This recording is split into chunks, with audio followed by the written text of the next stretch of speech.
là, l'idée de ce montage 2+1, c'est qu'en fait, il n'y a qu'une seule queue de poisson. Donc il y a moins de propulsion qu'avec des latérales en S-Wings et une centrale. Mais il y aura plus de pivots.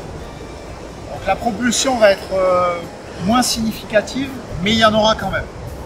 Après, vu le positionnement que Johnny, la Cabianca, a fait, effectivement, pour moi, je pense que le meilleur montage sera plus le suivant. Ça va être mettre des twin perf avec un petit trailer ou éventuellement les mid-kill. Pourquoi pas, parce que le boîtier est assez derrière. On va tester différents modèles aujourd'hui. Il y a des vagues, c'est cool. Maintenant, on va voir si ça flotte, ça. Le positionnement, en fait, il faut que tu fasses un chaka. Tu places le... Tu fais un arrière de dérive type, tu fais un arc de cercle et ça doit tomber sur le tail. Là, avec le boîtier, c'est un peu long. Un peu long. C'est comme ça que tu places les singles en général, même Toutes, sur un longboard et tout. Alors longboard pour les nose ride, non. Ouais.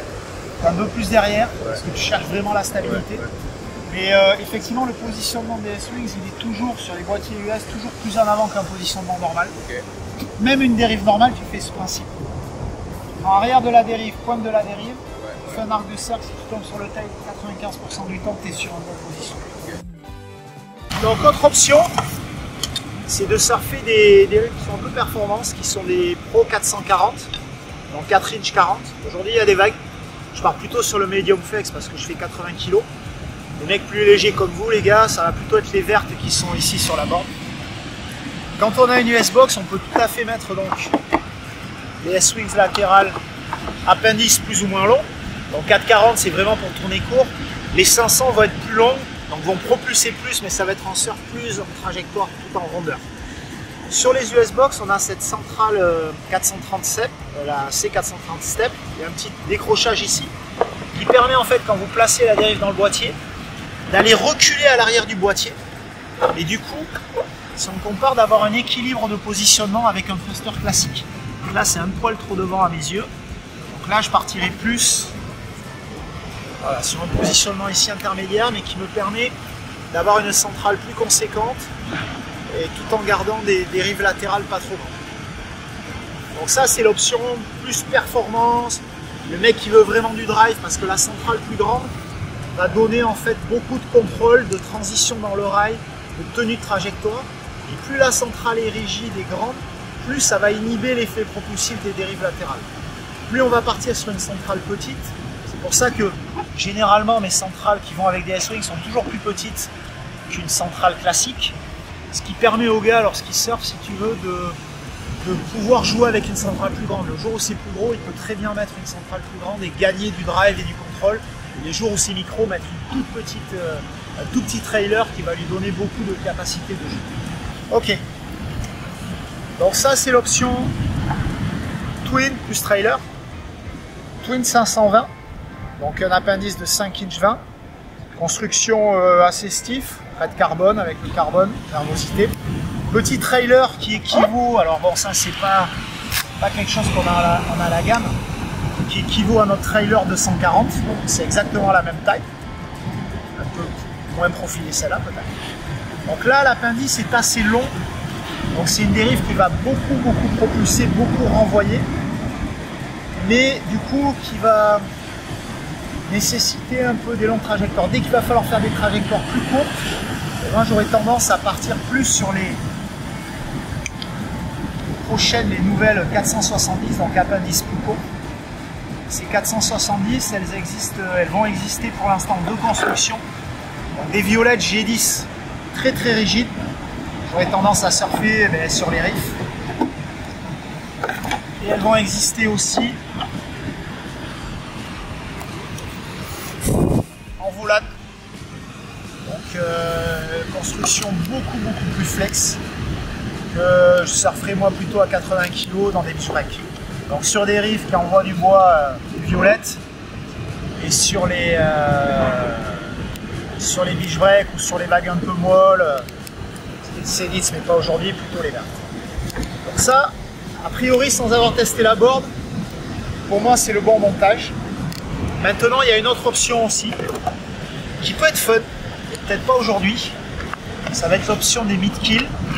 C'est des 4,70 aussi, c'est-à-dire que l'appendice en fait de longueur équivalente que les Twin 410. Par contre, si on compare les surfaces, vous voyez qu'il y a une grosse différence. Donc celle-là, les mid-kill, moi je les surfe sans trailer. Je partirai plus. Ça peut être pas mal. Ça peut être pas mal. Je trouve que les boîtiers sont un peu devant pour surfer ça. Alors je pense que ça va perdre un petit peu de... La base va permettre d'avoir du drive, mais le fait qu'il n'y ait pas le trailer, ça peut chasser un peu du cul. Mais en beach break, si je la monte en twin pure, ce sera avec celle-là. Voilà, c'est petite vague. Elles existent en 2 flex, là c'est plutôt les rigides, mais il y a les oranges aussi. Et ça peut être fun en beach break de la surfer comme ça. Si tu veux un peu cruiser, mettre des coups de cheveux, faire le hipster, c'est peut-être pas le moment. On est bon là. You. Allez, let's go.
Alors Chabi, ton ressenti sur la Sherpa? Écoute, comme je vous l'avais dit avant d'aller à l'eau, je crois que ce que je vois, que ce que je teste, j'étais un peu dubitatif de la construction.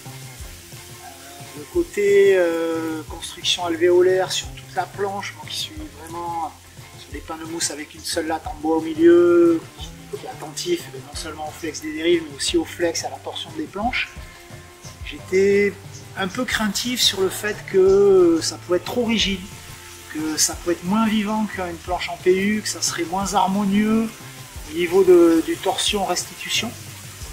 Et j'étais très agréablement surpris, effectivement. J'étais très agréablement surpris parce qu'on a surfé ça sur des vagues de rochers. Alors merci Johnny, hein, merci Johnny Kamionka quand même. Parce que, bon, Johnny, le type il s'est chépé quoi, il n'y a pas de doute là-dessus. C'est un modèle en plus assez polyvalent là, ce Sherpa, 6-8, 21, 2-3/4, c'est un peu ce que je surfe quand je surfe ce genre de squat. Et c'est vrai qu'avant d'aller à l'eau, il y avait plein d'options de dérive.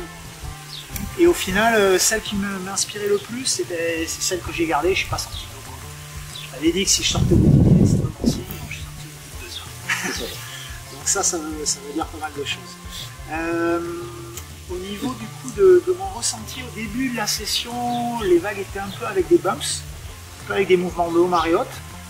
Donc j'ai les premières turns, j'étais plutôt à découvrir un petit peu la réaction de la board.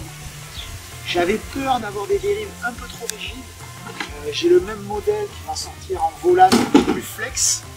Donc je me disais, vu le poids de la board, peut-être qu'il aurait fallu que je sois avec les plus flex. Vu que c'était une vague qui avait quand même un peu d'énergie et qui avait ses bandes, j'ai préféré rester sur les rigides et je pense que j'ai bien fait. Par contre, je serais curieux vraiment de la tester sur un beach break un peu plus mou. Avec ça, ou éventuellement avec les mid-kills sans le trailer. Parce qu'à mon avis, elle va être très sympa parce qu'elle va chasser un peu plus du cul, elle va être plus fun, plus polyvalente. Il y aurait les 520 aussi, mais peut-être avec un trailer. Donc par rapport à la flottaison, la rame, franchement, très équivalent à un PU classique. Un poil moins, mais vraiment pas quelque chose de dérangeant. Après, c'est une planche qui a peu de roue, ça m'a pas gêné. Vraiment, j'ai pas ressenti qu'à un moment j'aurais pu perdre une vague parce que la construction ne me permettait pas de rentrer dedans. Très sain sur le comportement, les appuis, quand la vague est propre, est vraiment bonne, il y a une bonne restitution, un bon pumps, un bon combo avec les dérives, c'est sûr. Il y a une ou deux vagues où j'ai senti des turbulences et je pense qu'un PU m'aura absorbé un peu plus ça. Mais non, c'est du bon boulot, les gars. Et justement, par rapport, là tu compares pas au PU par rapport à une EPS époxy, je dirais que c'est quoi la différence? Comme je vous le disais au départ, je suis pas fan de l'EPS époxy, c'est des planches qui pour moi collent, donc pas d'inertie propre, c'est des planches où tu dois être dynamique tout le temps physiquement dessus. Et, on va pas se mentir, je vieillis quoi. Mais, donc je cherche des planches qui naturellement vont me procurer, entretenir la vitesse que je vais me générer par quelques appuis. Du coup, j'ai trouvé que mon premier était meilleur, honnêtement. À la fois sur le flex et à la fois sur la... Moins le côté tu tapes et tu sens de la vibration. Je l'ai moins senti. Là aussi, j'avais des doutes. Je me disais, si j'ai le talon sur une alvéole, je vais sentir la planche un peu molle en dessous. J'ai pas senti du tout. Je pense que si tu mets un grip à l'arrière, alors là, tu le sens pas mal. Et même, ça peut aider à répartir un peu tes appuis. Alors, je sais pas si vous songez aussi à faire des strates différentes sur les zones d'appui de pied. Ça peut être un truc intéressant, surtout. On en a discuté, effectivement, la taille des alvéoles intervient, je pense, par rapport à la taille des planches. C'est clair que si tu mets de la densité d'alvéoles très importante sur une planche qui est petite, elle va perdre sa capacité de flex. Alors que sur des planches plus longues, là j'ai trouvé vraiment le compromis hyper bon. On va en discuter pour des longboards et autres, et il faudra peut-être rajouter de la matière, rajouter des lattes, jouer un peu, trouver les bons équilibres. Mais non, c'est très intéressant. Cool. Ouais, tu parlais de ça, de torsion, flex torsion.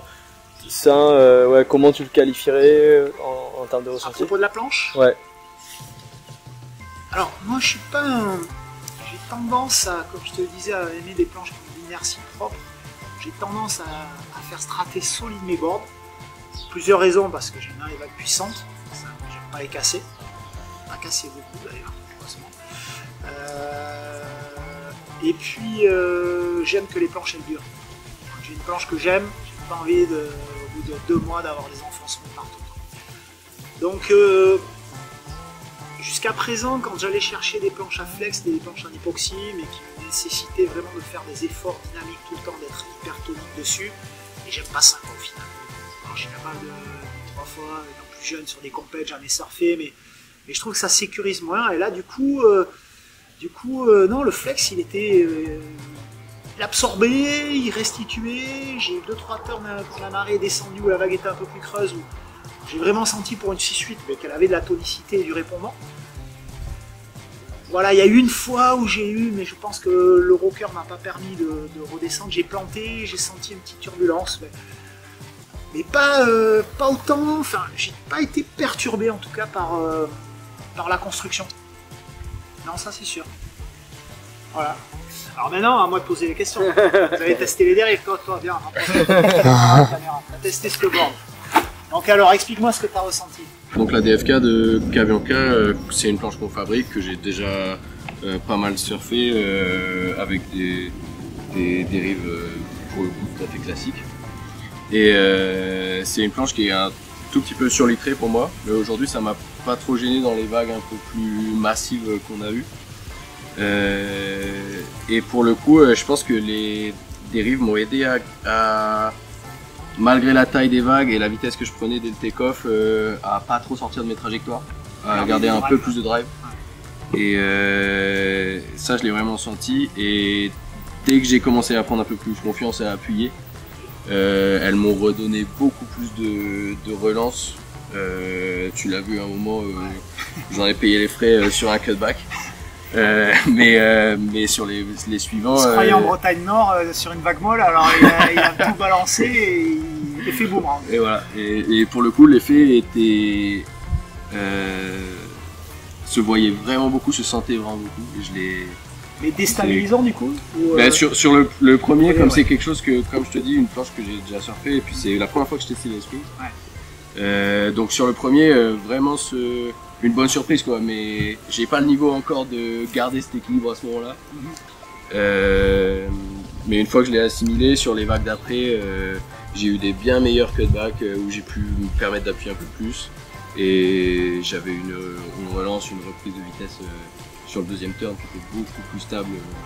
Et je repartais vraiment avec de la speed par rapport à un coaster plus classique. Après, sachant que tu es quand même un poids assez léger, les oranges, je pense que c'était le bon compromis.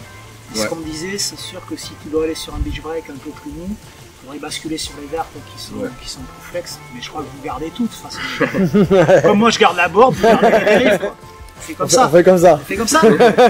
C'est devant la caméra. Allez, on fait comme ça. Bon, du coup, parfait.